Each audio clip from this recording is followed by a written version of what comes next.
But hey guys, hey, welcome back to Couch Conversations, you guys. Oh my God, I got a powerful one for y'all on today. Okay, now let me just give my disclaimer because that's what I'm gonna do. This is a really deep, tough topic. It could be triggering, and I just suggest if you're not able to handle that, to just go ahead and bypass this podcast on today. But for you others who feel like you need to hear this, stay with us. Miss Adrienne Green has a story to tell. Miss Adrienne, you want to introduce yourself to everybody? Yes. First, I want to say thank you so much for having me. I have been following you for a while, and I love everything that you do. You're just a wonderful person, Oh, Venus. Thanks for having me. thank you. You're welcome. So, my name is Adrienne. I am a survivor of domestic violence. More so, I am a mom. I am a 38-year county employee.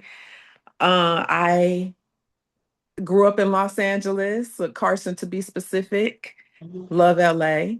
Yes. Um, all my life, I was somewhat a bit insecure, so I have had some rough relationships behind that.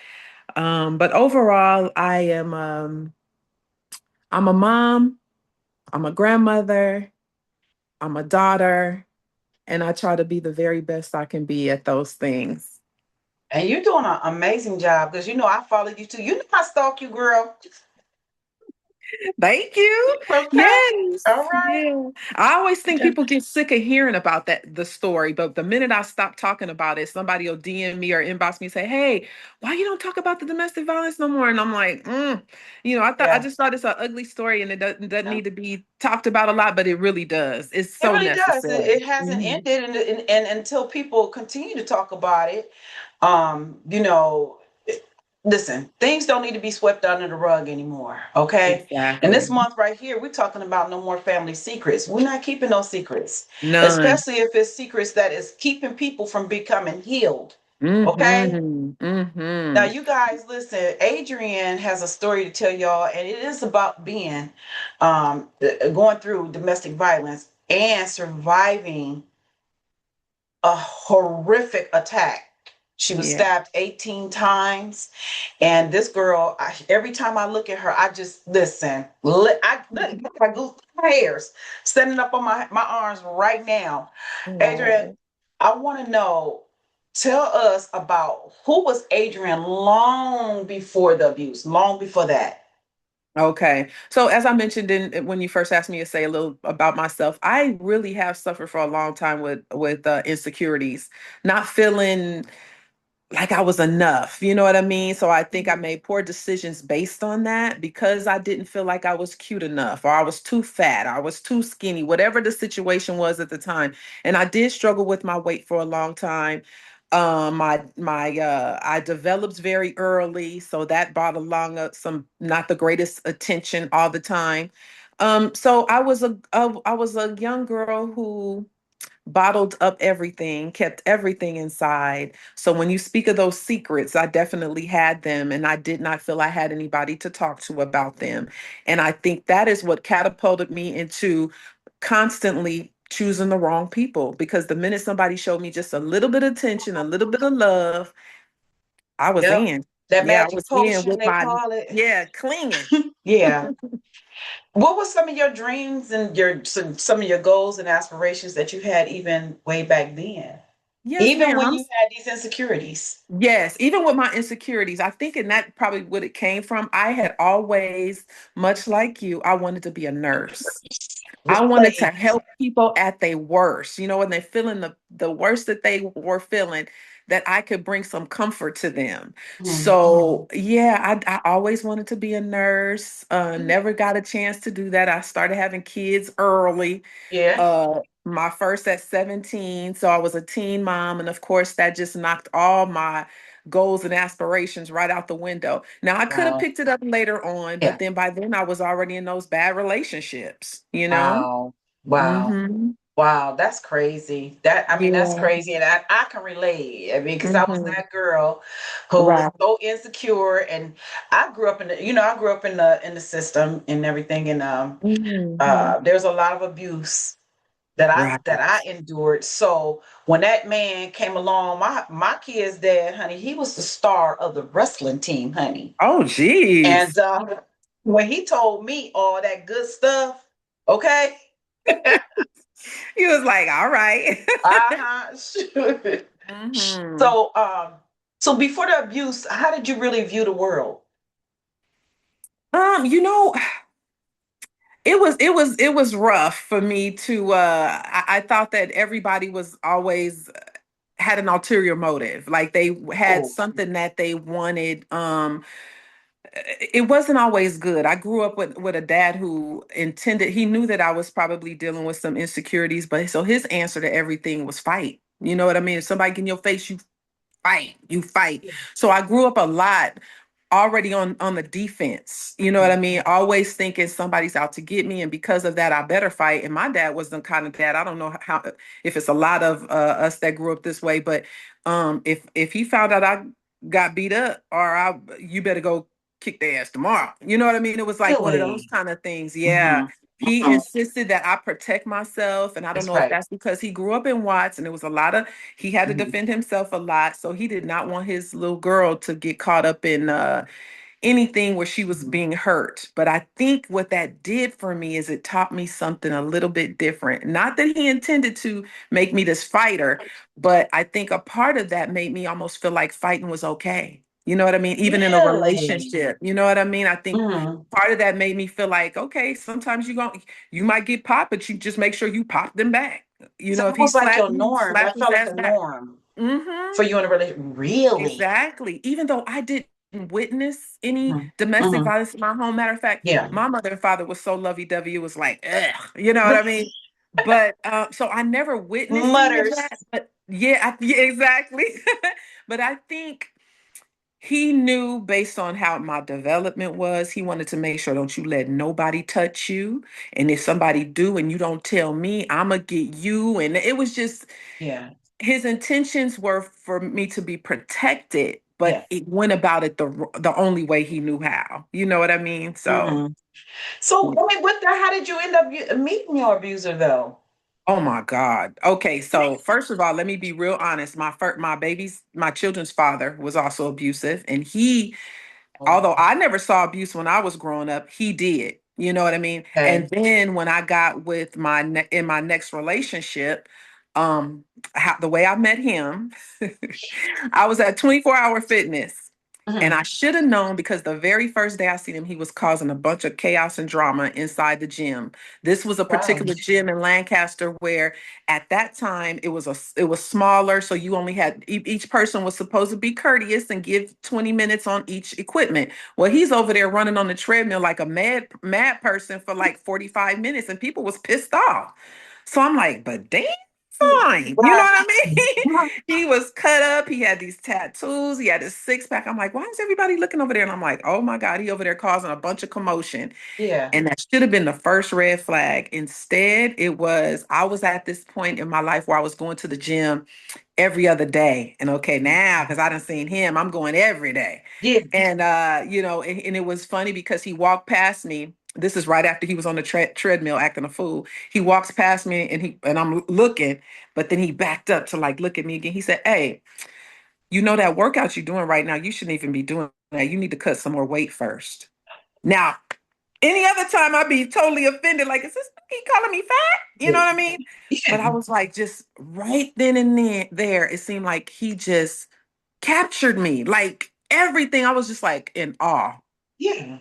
It was crazy. What? Yeah, that's how I met him in Really? Oh my 24-hour God. fitness. Yeah. So how long? Okay, so how long did you guys like date before you moved in, or? Okay, so when okay, now keep in mind, I don't know if I've ever shared this with you or even if you read that part of the book, but he was Muslim.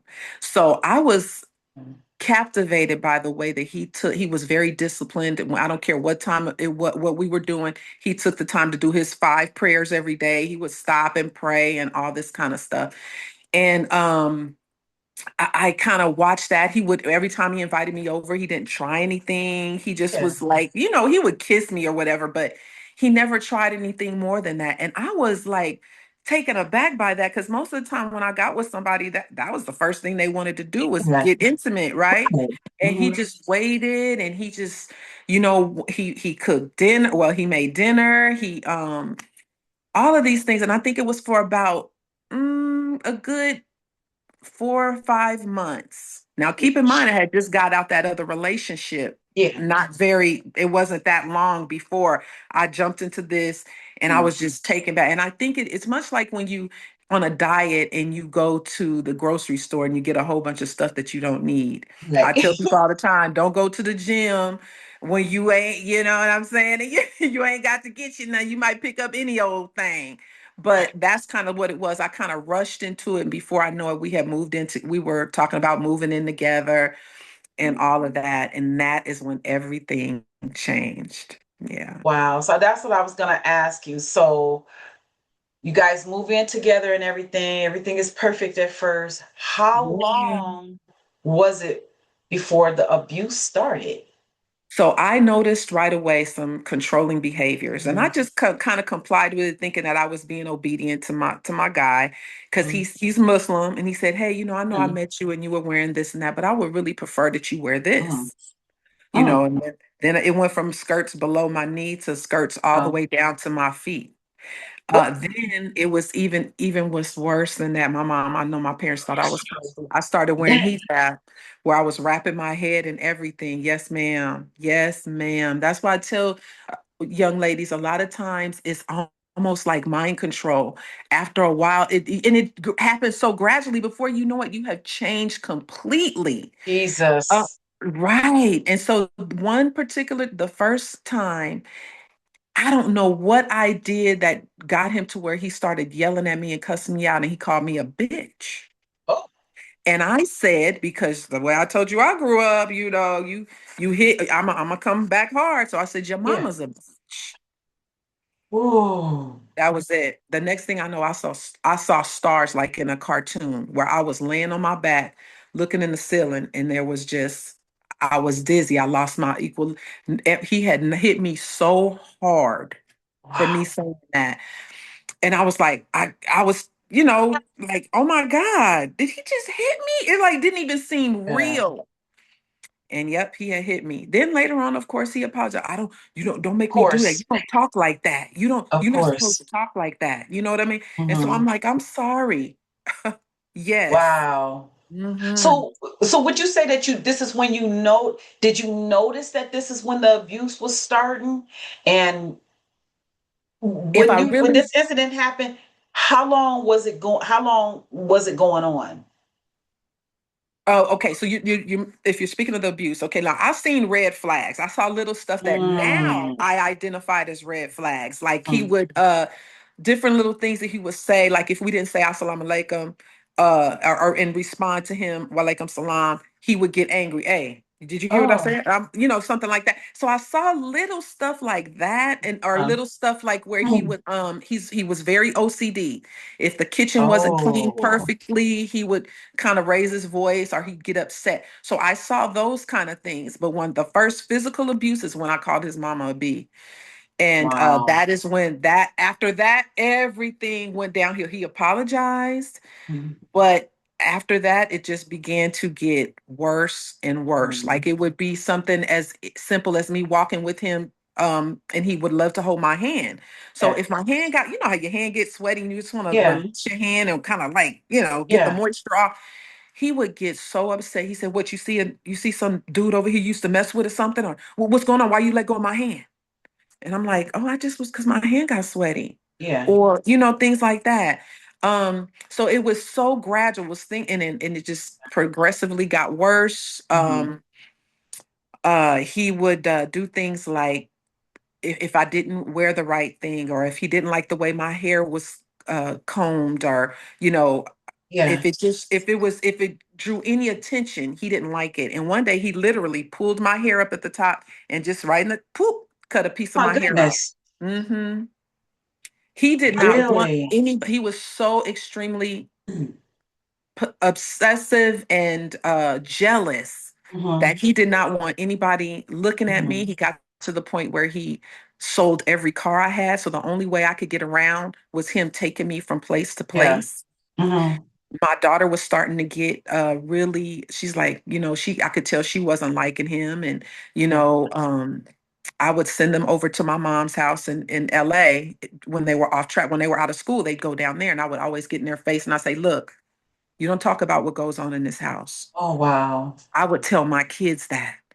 And I Wow. think that is the worst part for me because I made such poor decisions that affected them. You know what I mean? So they were going down to my mom's house, and my mom was like, Yeah. she could kind of sense something was going on, but they Mm-hmm. would not. They held true to what I told them. And they Right. for a month, actually a couple of years, they did not say anything of what was Wow. going on. Yeah. And then Mm-hmm. finally they couldn't hold it no more when they seen that Yeah. I was being hurt more and more physically. They Yeah. wouldn't actually ever witness the fights. He was Mm. Shh.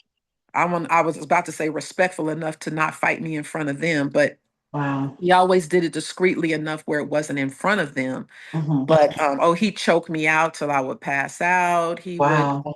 yeah. One Wow. day there's this place here in Lancaster's 50th Street East, and it's pretty rural. When you're going down there at night, it's pitch black.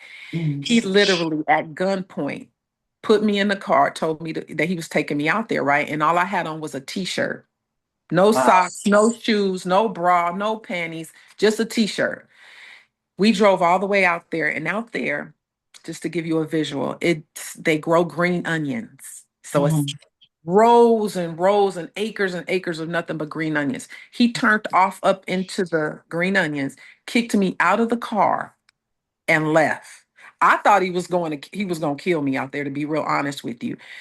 But he left, and it seemed like he was gone for about an hour. I finally walked to the road, and of course, people are seeing me, and they hit their high beams. Like, is that a woman walking on the street or something? My God. And they didn't stop to help me. And you almost can't blame them because, like, who was this psycho Yeah. crazy lady out here, Mm-hmm. feet muddy and walking? And they didn't help me. And this is just a little bit, Venus, of the Yeah. stuff that he Yeah. tortured me, literally tortured Yeah. me. He had this obsession with guns. Mm. So he had guns. Now, keep in mind, he's a two-time felon. I didn't know this until much later that he had already two Wow. strikes. Yeah. And so he had guns all over the house. He had buried guns in the backyard. He had them, on the slant of your house on your roof. He had Mm-hmm. guns laying there that my neighbors, saw. And I guess Yeah. they were too afraid to say something. Yeah. But mhm, Yeah. Ooh, girl, like that just took my whole breath I away. know. It Especially was the part he crazy. took you out to the onion field. Hmm. I mean, like, Yes, what were you ma'am. thinking? How did you get out of that predicament? And then here's another thing. How often was the abuse happening? Did it come to a point where it was happening every day, every other day, or It got to the point where it was happening almost at least 2 or 3 times a week. And this is the God? part I need to share with why it got so bad. I had never been with anybody that had a drug problem. Now, Mhm. keep in mind, when I met him, he was boxing. He had signed a contract with Don King. He was doing well. He seemed Yeah. like he was super healthy looking, run every day, just everything. He started working with these concrete guys, pouring concrete. And I guess these particular guys, in order to stay up, because they would get up 3 o'clock in the morning, they would take meth. Oh my God. So, girl, he had started taking meth. And that is when all the torturing and the I see people walking on the ceiling, and he was just flipping out. Mm, He was mm, mm, literally flipping out. The drugs mm. had really taken a hold on him. I told him, look, if you get in a program, if you do this, if you do that, I'll help you. But Yeah. he really, you can do all you want to help somebody, but if they are not ready to help That's themselves, right. That's right. it's pointless. And That's so right. we went to counseling. He went to counseling. He relapsed. He do all these different things, and he wasn't getting any better. He really Yeah. wasn't. And I think it was more so because I was trying to force the situation. His Mm. parole officer actually came over one day. Once I knew about him being on parole and Right. everything. His parole officer came over one day, and he'd had him to go in the house to get some paperwork, whatever. And it's just Mm. me and him standing out there. He looked over at me and he said, "Why you got this nigga around your kids? Why?" He said, Oh, "Why are you wait. even with him? He is not, why are you with him?" Yeah. And I didn't know what to say. I just sat there dumbfounded because Yeah. at that point I couldn't even realize, I didn't even know why I was still with them, other than the Yeah. fact that I really, honestly, Venus, I thought he was going to change. I thought he Yeah. would go back to Mhm. this sweet person that he was when I met Yeah. him. He never Mhm. did. Yeah. He And that never sweet person was nothing but his representative. That's all. Exactly. That's Exactly. Yes, all. ma'am. The He was real so true. person was the one that you dealt with. Mm-hmm. The one that. So, look, I want to give an additional disclaimer because I'm about to go just a little bit deeper, Yes, Adrian. And ma'am. you let me Yeah. know if you get uncomfortable and this isn't good for you. Just let Mm-hmm. me know. But I just want to give a disclaimer to everybody that we're going to go a little bit deeper and this may be triggering. So I'm just a life coach. I am not a therapist.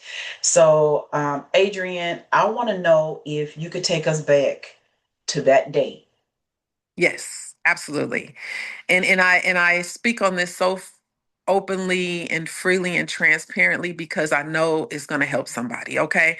So the day it happened, the day before, actually, I have to go back just one more day. That night, the day before, my mother called me. She let my kids come back. This is the day that apparently my kids had finally just told everything, what was going on. Oh, And wow. she said, "Look here." She said, "I'm going to tell you this. I let them kids come back. They begged me. They insisted on coming back. Mm, But I'm gonna tell you, if you don't get my grandkids out of that bullshit." And my mother was a Sunday school yeah. teacher. She don't cuss, right? So Yeah, when she yeah, said that, I knew she meant business. She yeah. said, "If you don't get my grandkids out of that, I'm calling children's services on you. I promise you." Mhm. And I was like, "What?" I couldn't believe she was saying that. But to make me know that she was for real, she rattled off the 800 number to me Oh, my. to let me know I am not playing with you. You get Yeah. my kids out of that mess. So at that point, and I knew at some point I had to leave him, but I was scared. I was like in crippling fear. At this point, when he threatened that he was going to kill me, I knew that he was capable of it. So that Mm-hmm. night, I told him, I said, "Look, in the morning, you got to go. My mother is, I can't lose my kids behind you. You got to go." He said, "I'm not going no MF and where. I'm not going nowhere." So I said, "No, you got to go." So that morning, like I always did, this is going to sound weird, I fixed him his breakfast. He is so OCD. He had to have 3 sausage, 3 eggs, and 3 whatever. Everything was on Yeah. threes. Okay. Oh, So I wow. bought him yeah, it was a mind thing, girl. So I bought him his breakfast that I normally would bring him in bed. He ate his breakfast. Next thing I know, he's walking down the stairs to bring his plate and put it in the sink. And I said, "Hey, remember what we talked about yesterday? You gotta go." And he Mhm. looked at me. He said, he kind of chuckled. "I'm not going nowhere." So I picked up the phone, pretending I was going to call 911. So when I faked the 911, I was pushing some other numbers. He looked over at me and he said, like, as to say, "This she for real." And this is what I have to tell people: whenever you're about to leave a domestic violence relationship, Yes. Mhm. that is the worst time. Mhm. So I did it all wrong. So Yeah. you have to plan your exit. You can't do Yes. it like this. Mhm. So what he did was, at that point, he saw I had called and he grabbed me in my throat. Now, keep in mind, I told you he had choked me out, had made me pass out before. So it was like, it's as crazy as it may sound, I had gotten used to that, right? So, Mhm. but when I felt myself about to pass out, I still had the phone in my hand and I called 911 for real. And he Yeah. heard the lady say, "911, what's your emergency?" I, at that point, I thought he was just socking me. I Oh, thought my he was just God. punching me, but he wasn't just punching me. As I'm trying to get away from him, I got near the refrigerator. I saw blood going onto my refrigerator. He was already stabbing me. He had apparently taken the knife out of his pocket when he heard the lady say 911, what's your emergency? And he just went crazy, just stab, stab, stab. And I guess because my adrenaline, like I said, my adrenaline was going. Mhm. I didn't even realize I could feel the punches, you know what I mean? Yeah. But I didn't realize he was stabbing me till the blood was going onto the refrigerator. Mhm. I said, I screamed to the top of my lungs. My babies was upstairs. I said, "Alanya, help me." And they played this video. They played the sound bite in court. I didn't Mm. even think I could scream at that level. I was screaming to the top of my lungs and I said, Lanya, help me. And she came trotting down the stairs. She jumped on his back. By this time, he had hit my carotid artery. He had Mm. stabbed me in my head, punctured both of my lungs. And I felt like I was literally drowning. You know how like my lungs were filling up with my own blood, and I felt like I was drowning. But she came down, she jumped on his back, and she said, "Let my mama go," you know. And she started grabbing him in his face like to pull his eyeballs out, just like Mm. anything she could do, you know, to get him to stop. And he would not. Well, I guess finally realized my daughter was on him, so he walked outside. Remember, I told you he was obsessed with guns. He Mm. had a truck that had one of those what do you call it, like a toolbox on the Oh back yeah. of it, Uh-huh. and he always carried a gun in there. So I said he gonna try to kill my kids. Okay. And oh my gosh, somebody tried to call in. Can you? I Oh can hear no. you. I can Okay, hear good, you. good, good. I'm sorry. That's okay. Somebody was trying to call. So I ran outside, drug myself outside because I kept feeling I'm about to pass out. I'm about to pass Yeah. out. My neighbor was across the street mowing his lawn and he could kind of see the commotion. He turned his lawn off and I said, "Help me." And I fell in the grass and I remember looking at the sun was beaming on me and I passed out and I didn't remember anything for a little while and I would come in and out, in and out. And they had to the now keep in mind my phone was still on 911. My daughter was talking to the lady from 911 from there. A taxi cab lady had pulled up and she was on 911. And then my neighbor across the street also was, and they were all trying to tell them ways to try to help me, you know, hold the wound, keep her, you know, where she's not bleeding out so much or whatever. I just remember hearing that from time to time, but I kept passing out. He had taken the knife, went over to the neighbor's house, rinsed it off, and sat on the curb and just waited for the police. Really? Yeah, they had to bring a helicopter because at that time in the Antelope Valley we didn't have a very good trauma center. Yeah. And they knew that I would not survive if I had one over there. So they airlifted me to Holy Cross in Mission Hills. Mm. And Mm. yeah, there I was still in and out of conscience. They had to, you know, do those chest tubes. Oh Yeah. my God. Yes. I yeah. Yeah, they had to do two Yeah. chest tubes Yeah. and try to get the blood in my carotid artery to stop because every time, oh, my daughter, bless her heart, she have a picture where she was standing with her arms open because she said, "Mama, every time you breathe, that wound in your neck was just you just Mm. spewing blood." It was crazy. I I think the part that hurts me the most is Yeah. my poor decisions affected my kids so bad. I get you, girl. And it took me a long time. And I know you had asked this question, but since I'm right here, I want to tell it. Um, it took me and my daughter a long time to rebuild our relationship I was gonna because, ask about that. yeah, because Yeah. she didn't trust me. And I don't blame her. You know what I mean? I was making one bad decision after another behind this Yeah. fool. You know what I'm saying? Like I was really in I would be one of those people that's like, oh, they put this nigga before they kids. And that's exactly what I did, but it was Yeah. out of survival mode. It wasn't intentionally, Yeah. you know, Yeah. and they are still today affected I know. by that horrific stuff, you know, Yeah. and they're two different kids. My son is a little different than but my daughter was hard with it. She was like, you know, she was not having it. She was so mad at me for so long. We are in a better place today, thank God. Yeah. Not where I would like us to be, but we are in a much better place than we used because she Yeah. could go months without talking to me. And Yeah. it was all the result of that Yeah. horrible thing. So I tell women all the time, if you can't leave for yourself, leave for your babies because Right. they are watching you. They are like sponges. And if you Yeah. don't want them going through the very thing that you are showing Yeah. them, Yeah. Yeah. you need to stop. You need to Yeah. get Mhm. Yeah. I was gonna ask you how have that experience like changed you and your daughter's relationship because Yes. she was the one who saved you. You She really know, did. she was the one, and we can only imagine. Right. Like say for instance, with my kids, I have two kids that I'm estranged from. I have a son that I'm estranged from for 10 years, and then one that's going on a year. Oh, And although I get it that I sent them through some hell over the years, okay? Just poor choices in men, but the thing is that the one thing that I've tried to help my kids to understand about me is where I come from, you Mm. know. But that's the only thing that I can say. The traumas that I went through as a child affected me as an adult, the decisions Exactly. I made, and it started affecting my children. You Right. know, am, am I angry that I'm estranged from my children? At first, I was, you know, Mhm. but I get it. I Right. get it. I really get it. However, it did come to a point where, okay, enough is enough. I'm That's not right. going to allow you to That's disrespect me right. and treat me. Exactly. I can understand if I was the same person. I'm a totally different person now. Mhm. Mhm. So that's I was going to ask you too. When you woke up, when you Mhm. finally woke up, what was the first thing that came to your mind?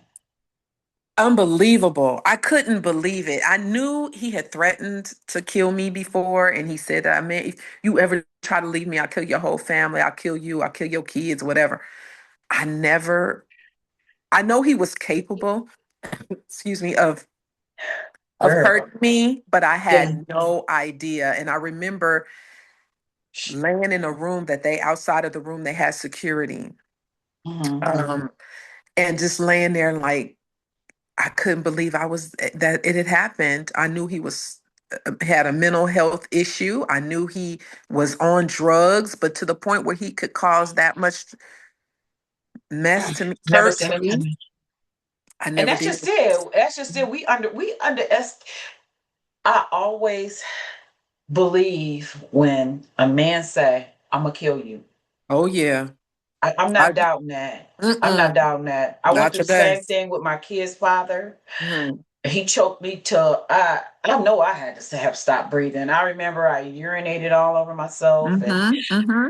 and I mean it was such a horrible feeling. Like I can't even explain it. Right. But he used to always tell me that, especially like if I always threatened to leave him, which was the wrong thing to do. Oh yeah. He was like, "You're not taking my kids. Right. You ever Right. try to take my kids, and I'm gonna kill you." And I remember on this one particular day, and this was actually the last time we were ever together. And I'm like, yeah, I'm leaving because this that we were sitting at the end of a water bed, a big old king size water bed, and he said, I forget what he said to me, but I said, I just don't care anymore. Before I got that out of my mouth, he had hit me so hard.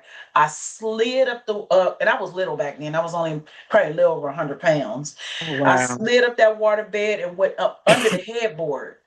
He got up, Mm. came up there where I was, and choked me until I don't even know. All I remember is when I woke up, a neighbor from upstairs had me and we were running. That's all I can remember. But Wow. girl, listen, um, a lot Crazy. of people, yeah, a lot of people struggle with guilt and shame. Mm. How Mm-hmm. did you? Did you struggle with any of Oh that? my God, yes, I did. Guilt, shame, embarrassment. I was so embarrassed. I'm gonna tell Yeah. you one of the reasons and this sounds so crazy, I was embarrassed. And I think that I held in much longer than I was supposed to because I kept thinking people gonna say, dang, she can't keep a dude for nothing. Whoa. She can't keep a dude for nothing. So it gotta be her. You know what I'm saying? Yeah. I would think stuff like that. I would think people gonna think I'm crazy. All kind of things would go through my head. And when my cousin who had wrote a book, Mm. she said, Adrian, somebody is gonna benefit from that story. On. She said you should really share it. And another lady I used to work with, they used to tell me that all the time. Is healing and sharing. And I'm like, Mhm. I'm gonna be too embarrassed. I'm too Yeah. and I'm telling you, like I said, the minute Yeah. I started sharing Yeah. it's like Yeah. something lifted up off of me. And Mm. now I feel like I cannot. I feel like God left me here for Yeah. that purpose, to turn my Okay. message to a Mhm. message, to take Mhm. my ugliness of that story and to throw it out there. Because Yeah. if I have to be the poster child of what not to do, let Mhm. me be that. because this Mhm. is not the way you want to do it. The way Yeah. I did it was all wrong. Yeah. Yeah. There are resources available. There are things available to get help. There are shelters. And I know a lot of people are under the impression shelters look like Yeah. shelters. You know what I'm Yeah. saying? Yeah. They don't. There Yeah. are some that are very accommodating for you and your Yeah. children. They're Yeah. out there. And if Yeah. you plan properly, you can safely leave these Mhm. nasty relationships, because otherwise, like so many women that end up dying behind this. I could have very well been one of those that lost their life to it, you know? Absolutely. Absolutely. How long did it take you before you started sharing your story? Woo-wee. It took maybe about 3 or 4 years. Really? Yes. Now people who knew about what had happened, Mhm. I think because I didn't want to put shame on my family, because Uh-huh. it was gonna bring out stuff that I had never told. You know what I Yeah. mean? I thought that they were gonna think I was a Ah. horrible mother. Um, Children's Services, he actually opened up a case on me because they said, if you can't take care of yourself, how you think you're Absolutely. gonna take care of these Absolutely. kids? Yeah. So yeah, and it made sense then. At first, I Yeah. was like, totally, what do you mean you're gonna take my kids from me? I take my son to get a haircut every week. He Yeah. dressed good, he got on Yeah. Jordans. That Duh, means that don't nothing. mean nothing. That don't mean You nothing. know? Yeah, Yeah, you're that don't mean exposing nothing. them to trauma. Right. To Right. not only to trauma, shoot, danger. Danger, Danger. exactly. Danger. Do you think that you had mm, the information that you needed at that time when you was going through this? No. Did you understand there was help out there? I had heard, and I think much like I just described, my mind went to, if we go to a shelter, we're gonna be in this little ran down place. I'm gonna have to probably have to hurt somebody for doing something to my kids or something like that. That was what was in my mind. You know what I mean? I'm gonna catch a case anyway. So, but I I'm gonna tell you one of the things I did where I feel like LA County Sheriff Department failed me. And I actually, at this time, I remember, I know you probably heard of it, it's called the We Tip Hotline. It was LA County had this thing that you could anonymously call and report different things that were going on. Well, I call myself trying to give a heads up. Look, I live with this guy. I mean, they played it in court, so they know it happened. They Wow. played it in court. I said, I'm living with this man who is threatening to kill me, who has said he's going to do this, that, and the other. Yeah. Every day I'm looking out the window. Maybe somebody gonna show up and come No. and save me. Hmm. Never No. happened. No. Never LA happened. County do not care. I can tell you that, and from a personal experience Hmm. I've had with them, where I had Wow. to go beg for help. So, a girl, listen, That's why it's up to women like us who have had survived this to. time to have Yeah. resources. So I keep Yeah. pamphlets and resources Yeah. in my car. I keep Hmm. numbers in my phone when I run Hmm. across somebody that's Hmm. going through something, or like even with me, because I do share the story so often. People will DM me in a heartbeat and say, "Hey, Yeah. look, I got a sister. Hmm. Do you think you could talk to her?" And I do. And then I Yeah. have to let them know, hey, you can talk to a person, but until they That's ready, it. they ain't gonna make no moves. That's So I it. don't care how ugly of this story I could share with them. Sometimes they feel like, well, that ain't my dude. He ain't gonna do Right. that. You He know what I ain't mean? gonna do that. Yeah. He ain't gonna He's do that. not capable of that. Exactly. Yeah. And That'll yeah. never happen. Yeah. Hmm. How long did it take you from going from survivor to advocacy? Ooh, okay. So this is my passion right here. I I can loved it. tell, girl.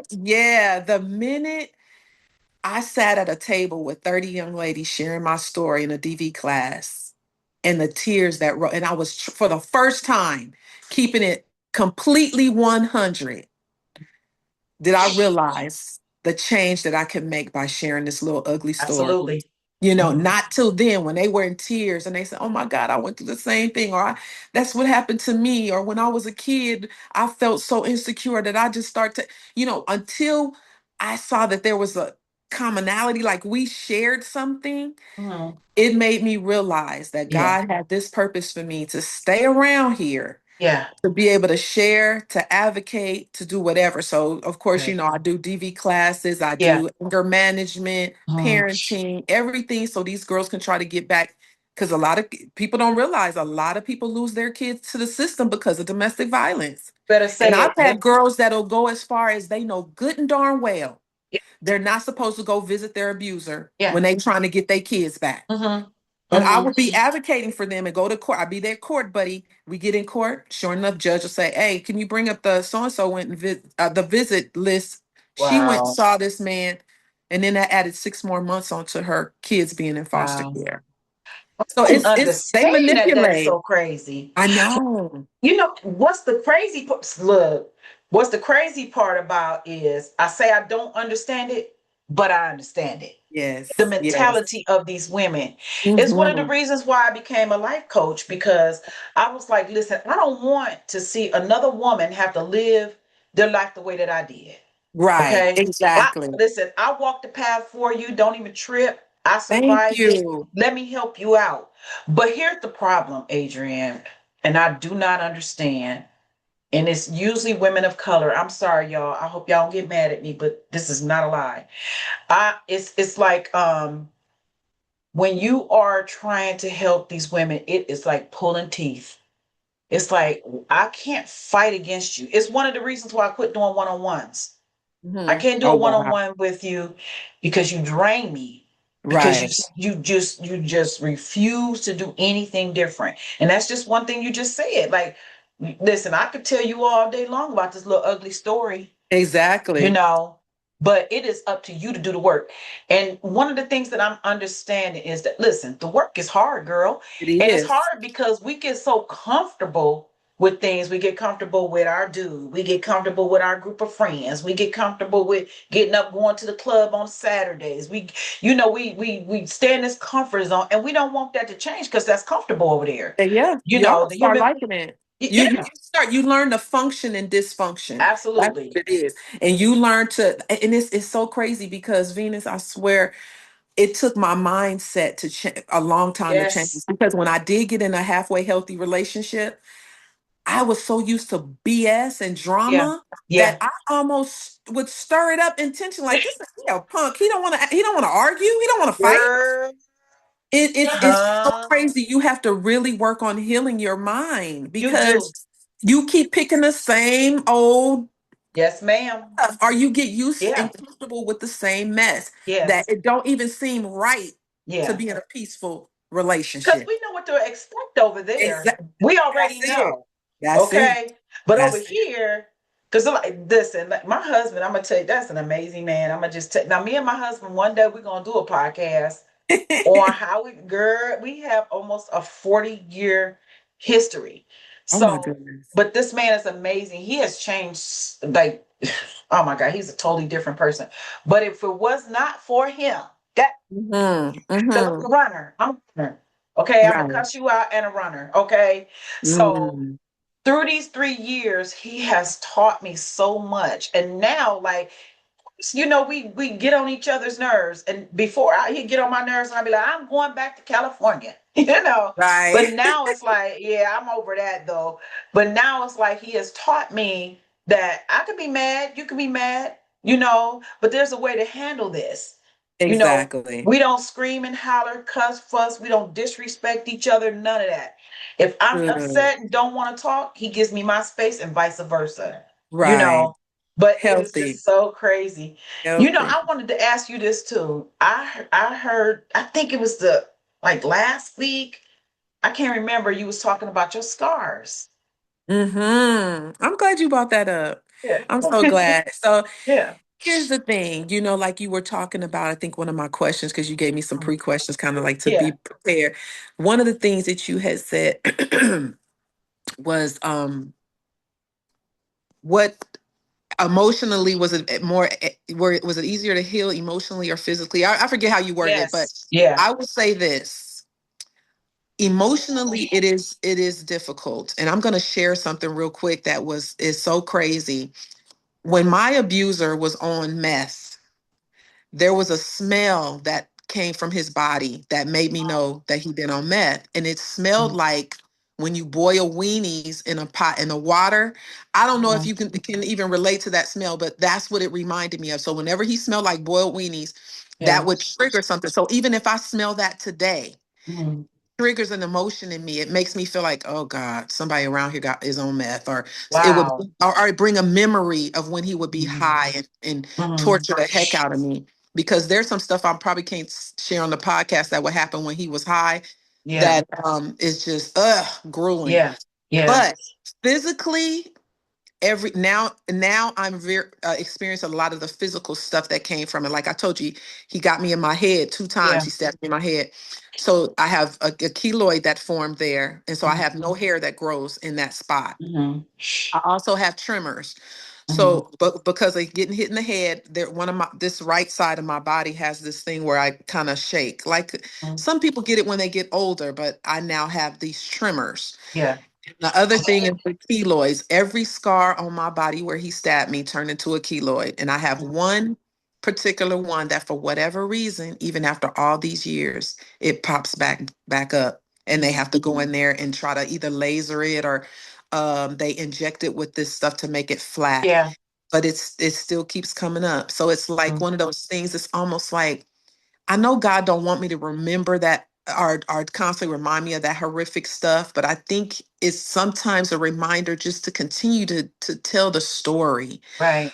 and how long the process of healing is. You know what I mean? And Mhm. how Yeah.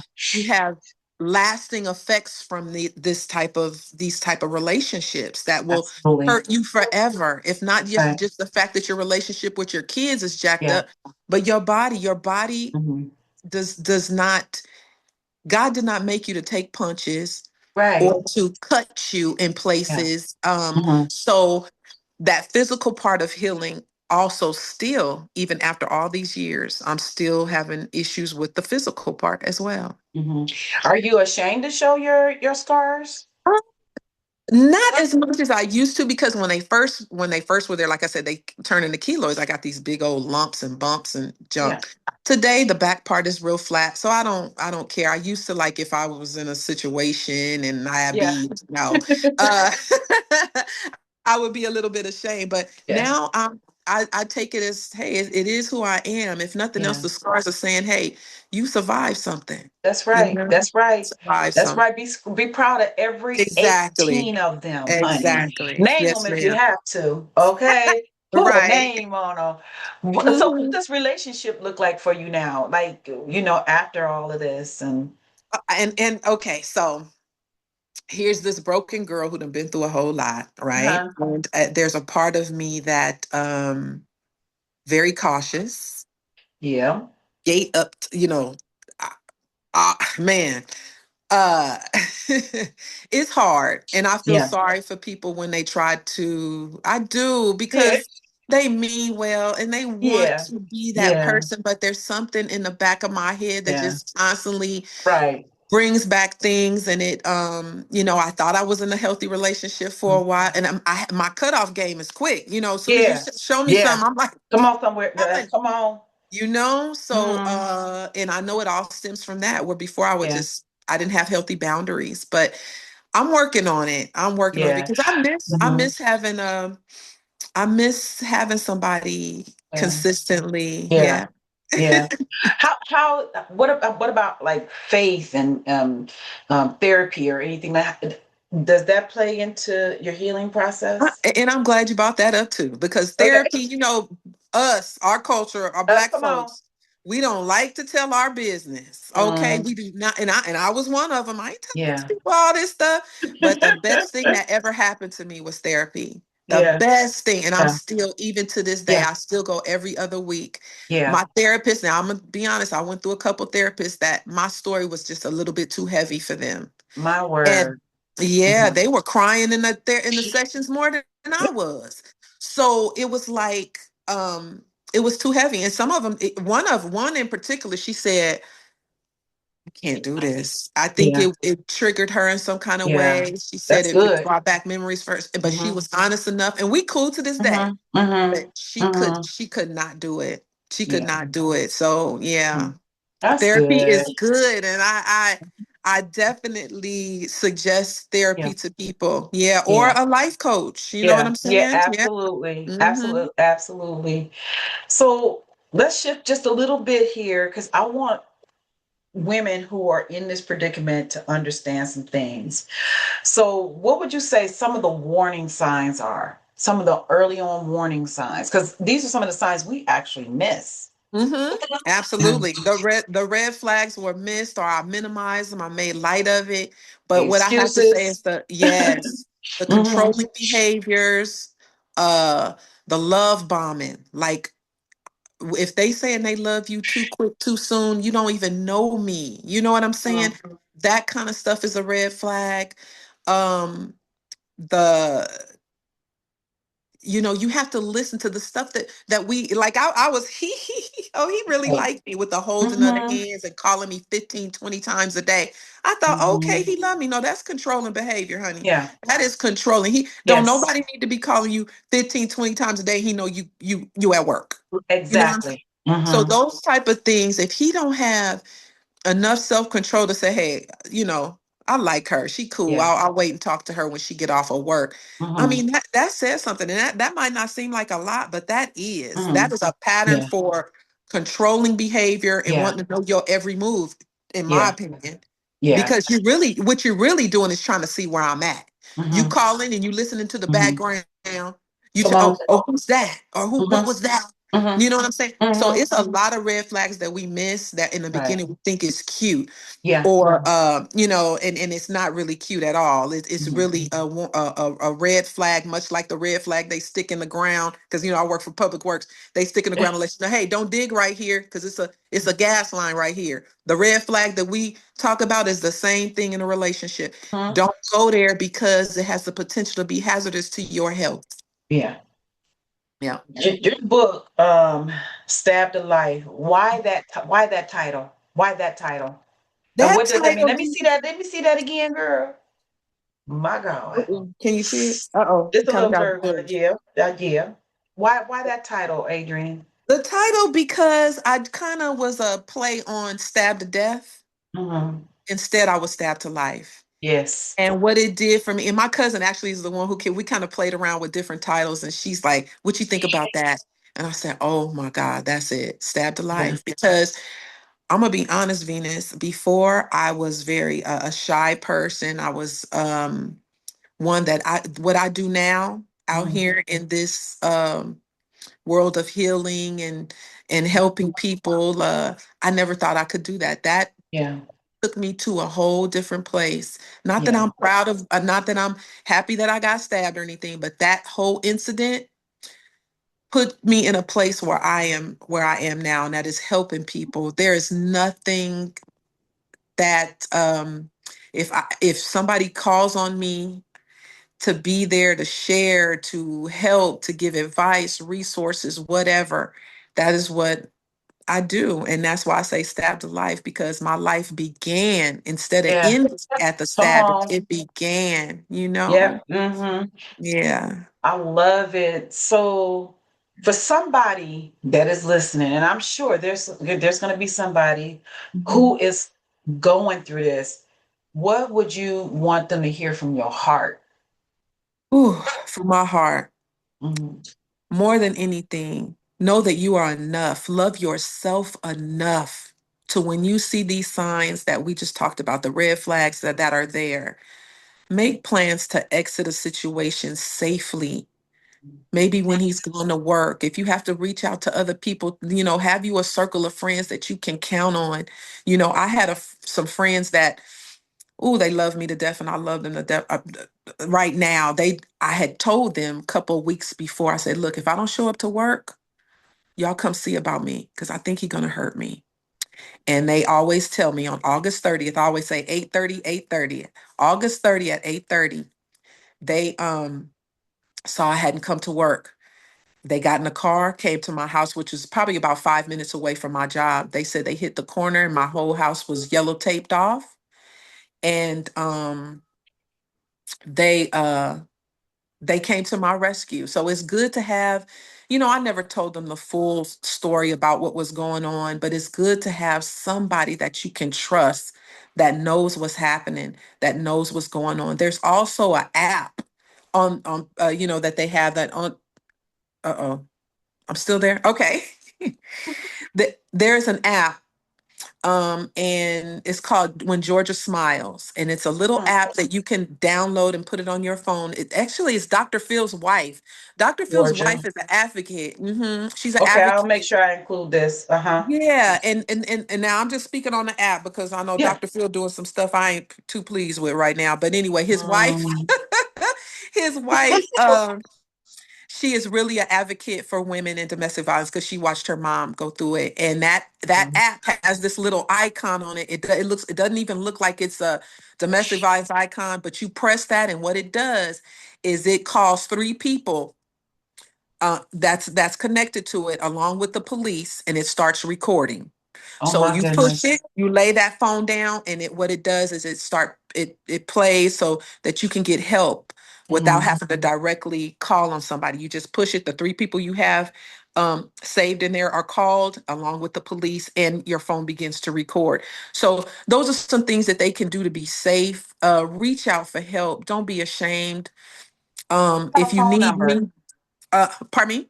What about a phone number? You know what? The only number that I would suggest is the National Domestic Violence Hotline, which Okay, I don't have on me at the I moment. I get it. just know it by heart. Yeah, the National Domestic Violence Hotline. Now that is a line that will, if you are ready to really go, they will get Hmm. you up out. I Okay. mean, literally up out, like even to Hmm. another state if necessary. Hmm. Victims of crime, LA County Victims of Crime. Hmm. Um, was very helpful in my situation. After I got home and situated, they sent somebody because my house did not get cleaned thoroughly. So there Hmm. was remnants of that incident in the house when we came home. So they will send somebody out there to clean that house thoroughly. They will help you move. They will pay first and last month's rent. They will get you in a and they will it's help out there. Trust me, ladies. There is help. And if you ever need resources, find me on any of my social media sites, DM me, and I will shoot you any resource I can. I have tons of them You at here the locally. end, but you go ahead and tell them what those and I'm gonna make sure that I put your links in there as well. Yes, yes, please do. Okay. Yeah. Okay. Any I have some type of resource for just about everything. Mhm. So yeah, Okay. get at me. So on Facebook, where do they find you? It's under my Adrian Green. I know the name on there is long, but if they just put Adrian Yeah. Green, it'll pop up. On Instagram, it's amazingly Adrian. Even they can email me. I have an old school email. It's just my name, Adrian Green at AOL.com. So it's AOL Adrian Green. at AOL.com. Green at AOL.com. Okay. Okay. Yeah. I got just a couple more questions for you. I'm gonna let you go, Oh, girl. girl, It's just so shoot. hard because it's like because it's just a plethora of information that you give and it's helping people to see that she went through it. I can get through this. I can make this Absolutely, you happen. can. Yes, you Because there are can. women out there, it's like, I don't want to be in this situation and and how do I leave? And you're given the information. What do you Yes, suggest to a woman that is in this position right now and she is ready to go? she's ready to How does go. she exit this situation? Okay, first and foremost, like I said, have you at least one person that you can confide in and tell what's going on. Okay, gather all of your important documents and have them ready to go.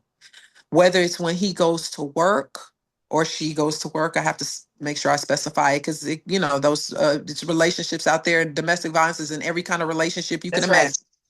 But make sure you have all your important documents, all your children's stuff, shot records, everything. And the minute you can make your exit, and you can go to that friend, or if you need to go to a shelter. When I tell you these shelters, there is a shelter out there that's ran by Halle Berry. Mhm. And God, what is the name of it? I'll get that information to you. But there's Yeah. plenty of Mhm. Mhm. shelters that will help you, and they will allow you transitional housing. Like you will literally stay Mhm. until you're on your feet, and they will help you get out. While you're there, you'll seek all kind of counseling. You will get into classes and things of that nature. I know a lot of women are often afraid because they don't want to lose their kids in situations like this. But there are ways in which you can that the help it's available. It's Yeah. available. And whatever else, like I said, if I haven't shared everything with you now, Yeah. please call me. I Yeah. emphasize that. Yeah. Contact me. Yeah. Um, so after they get out and everything, how do they start to heal from these traumas, especially when these wounds, like you have visible wounds. Hmm. What about those wounds that's not visible? How do they? Because mental, I'm telling you, that mental is something else. It really How do you is. It start really to heal from is. that? I think the mental part is, like suggested, one thing is therapy. Get Yeah. yourself, even in a group setting, like if you have to, much like, my mom, when my dad passed away, she had to get into bereavement counseling. There are groups Mhm. that when you sit amongst those groups and it's some people that are dealing with stuff that you can relate to, it is very helpful in your healing process to be able to have those conversations with other people, because honestly, Venus, the mental part is the hardest part. You know what I mean? Because those memories are there. That Yeah. stuff is there. And then I'll be honest, you go through a part where you miss that person. At least the person he was when you first met him. And as sick and Yes. crazy as it sounds, you honestly go through a part where you're missing them, and that's where Yeah. most women get caught up, where they go back. And Yep. I think the statistics are 7 to 8 times that most women end up going back to their abusers, Hmm. because we get caught up. And then that whole little Stockholm syndrome thing, we start Yep. protecting them, you know what I mean? Yeah, I was at the, speaking of Yeah. nurses, the sweet nurse, we went in and he had busted my forehead open, had to have 14 stitches in my forehead. And he walked out of the room to go get some out of the vending machine. She says, did he do this to you? I went off on the lady. She was there trying to help me. Oh And wow. I'm up here protecting him. I said, I told you what happened. I ran into my dresser. I turned the corner. I hit my head. Just sick with it. You know what I Yeah. mean? And it was just that I was in a bad place of Hmm. protecting this person that is harming me. Yeah. And trust me, ladies, that your children are like sponges. They Hmm. are watching Yes. this. And if you Yep. don't want them going through the same place, don't expose them to this mess. Don't. That's right. That's Mm. right. Girl, this is deep. So, Adrienne, uh, We could go for days talking I about this stuff, know. girl. So, looking at your life today, what would you say that you're most proud of as a woman, not as a survivor, but as a woman? As a woman, that I have shown people that I'm resilient, that I have conquered a lot of things other than just domestic violence, Yeah. that through these breakups, because suddenly single, we talked about that. Yes. Yeah. I've had some breakups that have almost sent me through a whirlspin. It's just been crazy. But I think if nothing else, God has made me this strong person that Yeah. I'm a hustler. I'm a grinder. I don't let nothing stop me at all. I've Yes. been on this little county job for 38 years, but I am preparing for retirement right now. Thank you, Yeah. God.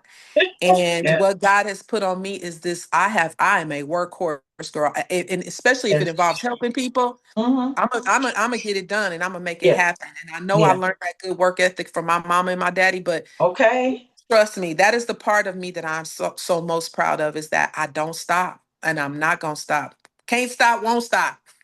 Get pulled. Okay. So, if your story could leave one message behind to future generations, women and Mhm. girls, what would that Mhm. what would that be? I think the biggest thing is healthy boundaries. Love yourself enough to say no. You don't need an Right. explanation. You done already showed me who you are. I Right. am done. I think it's I forget the poet. And she said it best. A person shows Oh, you who they are the first yeah, time. yeah, yeah, yeah. Maya Maya Angelou. Angelou. Maya Angelou. When a Mhm. person shows you who they are the first time, believe it. You can't fix nobody. You can't change nobody. You can't make them do nothing no different. That's They've right. shown you who they are. Yeah. Leave them where they're at. Period. You can't fix them. No, I remember my daughter told me this. It always rang in the back of my mind. And this is my little baby. She 37, 38, something like that. But that's my baby. She said, "Mom, why do you always make everybody else's problems your problem?" I No. said, Yes. "Girl, I almost couldn't catch it, but she said that."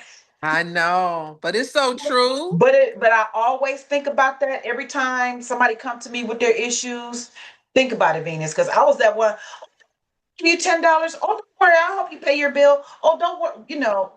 Girl, me too. I can have No, $50 and somebody asks me for 45. And if I'm getting paid in 2 days, okay, go ahead. You know what I'm no, saying? not no more, Yeah. honey. Mm-mm. No, no, No, no, honey. And that's it. You right. When somebody show you who they are, you better believe them. man. And when they tell you, Exactly. Some, girl, you best believe it. yeah. People will tell you exactly who they are. Yeah. I ain't gonna argue with you. That's what you said No, you are. But see, in the yeah, back of that's the day, with my unhealthiness, I'll be like, right. oh no, I can He help you show get you better. Yeah, right. let me see. I can show Yeah, you I'm gonna that. And yeah. yeah. My God. Doing great. Well, okay. So here's my last question. You survived being stabbed 18 times. So looking back now, what do you believe that life was trying to tell you or trying to show you? I think life was trying to show me that a couple of things actually, that my children needed a mama. They needed a strong mama to protect them. And although I thought that I was protecting them, I was not protecting them fully. Right. And I think parenting, the first most important thing of parenting is protection and Yes. protecting your children. And I failed in that Mhm. area. I've Mhm. made up for it in some ways, and and things are getting better. But I think life has tried to show me many of things, and that's um, what to put first in my life, my prioritizing of things and people. You know Yeah. what I'm saying? Because I have put people in the wrong order, Yes. have been A, B, and C when they should have been back down there with X, Y, Z. You know what I'm Mm-hmm. saying? So I Mm-hmm. am learning the order that I need to place people in. God has shown me that some people, and I certainly better not put nobody before Him, but I need to make sure some people just don't need to be a part of my life. And that whole thing Yeah. about reasons and seasons, some people come Mm-hmm. in your life for a reason and a season, that is so Mm-hmm. true. So Mm-hmm. I've learned that as well.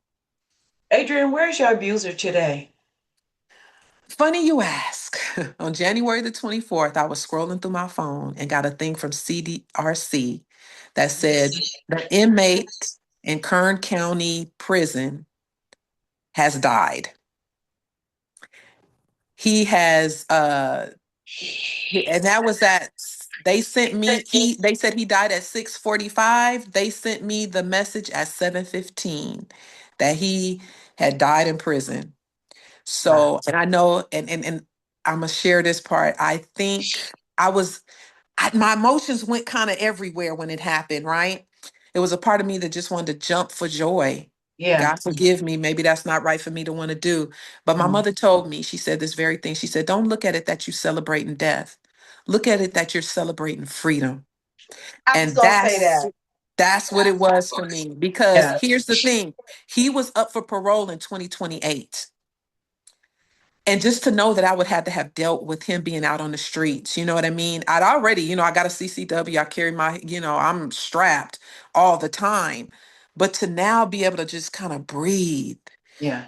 and know that that is at least one thing I don't have to worry about no more. Oh, amen. Amen. I'm so Yes. proud of you. Thank you. And I'm I am proud of so glad you. y'all allowed us to cross paths. I just Yes. love you. You know I do. I was I like, know. I love you look too. at the model, girl. Girl, you are doing a Yes. wonderful thing. I'm watching you. Your mentoring and all of that. Thank You you. yeah, you got a major purpose out there, and You yeah, we need that kind of thing. So thank you yeah. for letting me come on, Are so share my little welcome. ugly story, and I pray that it helps somebody, and I mean that. Anybody that Okay. needs my assistance, please reach out. Yes. All right, Adrian. Well, I'm gonna let you go. I mean, we could go on talking for hours I and hours, but know. Thanks I again. know, I know that there's somebody who is watching this who is going to take this information and run with it. Somebody needs Yes. this. And Yes. remember, when we don't show up for our purpose, there are women who are dying on our watch. There are people who are dying on our watch. We was Yes. assigned, this was a heavy load that we were assigned, you Yes. know. Yes. You didn't survive being stabbed 18 times just to be out here all willy-nilly. God Exactly. allowed you to survive because you are there for those women, for those even men, for people Hmm. who need to understand this thing about this domestic violence. This Exactly. is not to be taken lightly. And what's Yes. so crazy is I'm starting to see it more and more Yes. because people are getting because of the economy and all kinds of stuff. People are going mad. Hmm. So Yeah, we really have to educate our daughters. We really we have to do. educate our girls. We have Hmm. to pour into them. We have to let them know just how beautiful and special they are. There's not a day that goes by that even my daughter that we don't speak. When we were speaking, there was never a day that went by that I never told my girls that I love you and you're beautiful, you're special. You know, you're the prize. You know, I've always tried to pour that into them because I didn't think that I was. I was just this little goofy looking girl with two nappy French braids and pimples everywhere, honey. And so you know, when their dad came along, he was just the beginning of my abusers. I had a string of abusers. Wow. So, and my abuse, I had other types of abuse too, even when I was a little girl. And it's so funny how it was almost the norm for me. So, Oh, but I am no longer that woman. Okay, so they better not get it twisted. that's right. Okay. All right, Yeah. honey, I'm gonna let you go. Thank you, thank you, thank you, Thank and thank you you. everybody for tuning Thank in. you. Make sure y'all Thanks. download this podcast. Go get that book, Stab to Life. Where they get that book from? Amazon. Amazon is on Whoop, Amazon. whoop. Even Okay. look at the reviews, honey. I was surprised the other Yeah, day. I sat there and just yeah, read all the reviews. yeah, People really got a lot out of it, and I'm glad because I'm yeah, gonna tell you, when I very first wrote it, I was sugarcoating. You know what I mean? I yeah, wasn't yeah. giving it all the real. My cousin said, Mhm. you don't put all that stuff in that book, and that's what I did. Right. Thank God. Period. Yes, yes. Period. So What if they please wanted get us? the What if book. they wanted a personal signed copy? They can reach out to me, DM me, Okay. whatever. I'll make sure they get one. All right, Yes. girl. All Okay. right, Thank you, y'all. Venus. Love you. Bye. Bye bye. Love you too. Okay. Bye. Bye bye.